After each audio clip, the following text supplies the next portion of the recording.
না একা কেউ এটার ভিতরে ঢুকবার সাহস পাবো নাকি?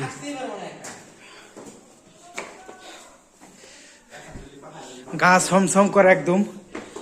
অবশেষে কাঙ্ক্ষিত সেই সুড়ঙ্গর মুখ, যেখান থেকে বের হওয়ার রাস্তা, সেটা দেখতে পেলাম। কিছু কিছু আলোর ছোঁয়া দেখা যাইতেছে।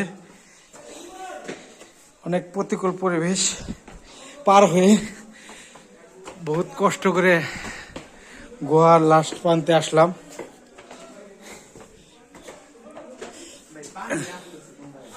আপনাদের গোয়ার ভিতরে যে পরিবেশটা সেটা দেখানোর চেষ্টা করতেছি। ওই যে মামাতো ভাই দেখো ভিডিও করতেছে।